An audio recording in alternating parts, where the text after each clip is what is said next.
Hey welcome to our channel. ఈరోజు cauliflower gravy curry చూద్దాం.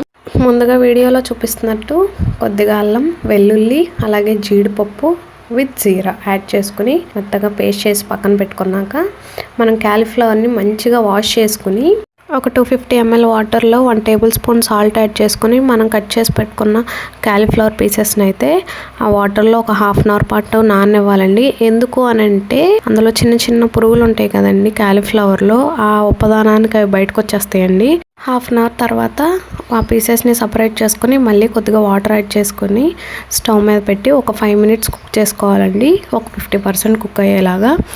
And ఇంకో స్టవ్ మీద ఇంకో పక్కన కడా పెట్టుకుని కర్రీ కోసం 3 to 4 table spoon oil add చేసుకుని తాలింపు దినుసులు యాడ్ చేసుకున్నాక బిర్యానీ స్పైసెస్ ఉంటాయి కదండి, లవంగాలు, అలాగే దాల్చిన చెక్క వీడియోలో చూపిస్తున్నట్టు యాడ్ చేసుకుని కరివేపాకు, అలాగే 2-3 పచ్చిమిర్చి చీలికలు, 1 బిగ్ సైజ్ ఆనియన్ని చిన్న పీసెస్గా కట్ చేసుకుని, అలాగే 2 టొమాటోస్ని చిన్న చిన్నగా కట్ చేసుకుని యాడ్ చేసుకుని చిటికెడ పసుపు వేసుకుని అవి గోల్డెన్ బ్రౌన్ కలర్లోకి వచ్చేంత వరకు ఫ్రై చేసుకోవాలండి.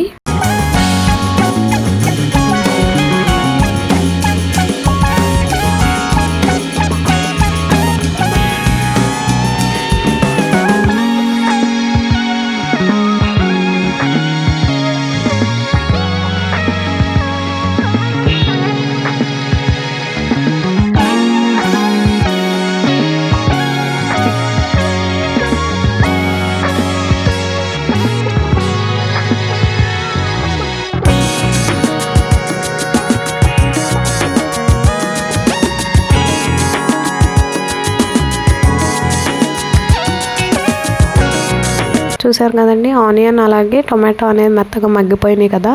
ఇప్పుడు మనం ముందుగా గ్రైండ్ చేసి పెట్టుకున్న జీడిపప్పు పేస్ట్ ఉంది కదండి, అది యాడ్ చేసుకుని మంచిగా మిక్స్ చేసుకోవాలండి పచ్చివాసన పోయేంత వరకు.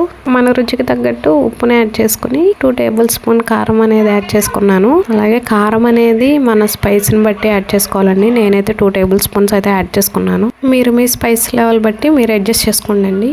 అన్నీ బాగా కలిసేలాగా కలుపుకొని ఒక 50 ml వాటర్ యాడ్ చేసుకున్నాను. తర్వాత మనం ముందుగా కుక్ చేసి పెట్టుకున్నాం కదా కాలీఫ్లవర్ పీసెస్, వాటిని అయితే యాడ్ చేసుకుని మంచిగా బాయిల్ చేసుకున్నాక లాస్ట్లో కొద్దిగా కొత్తిమీర యాడ్ చేసుకుని మీరు నచ్చితే గరం మసాలా కూడా యాడ్ చేసుకోవచ్చండి. నేనైతే యాడ్ చేయలేదండి, ఎందుకంటే ముందుగా మనం బిర్యానీ స్పైసెస్ అయితే వేసుకున్నాం కదా, సో అది సరిపోయిందని నేను గరం మసాలా అయితే యాడ్ చేయలేదు. మీకు ఇంకా స్పైసీగా కావాలనుకుంటే యాడ్ చేసుకోవచ్చు. అంతే సింపుల్గా గ్రేవీగా క్యాలీఫ్లవర్ కర్రీ అయితే రెడీ అయిపోయిందండి.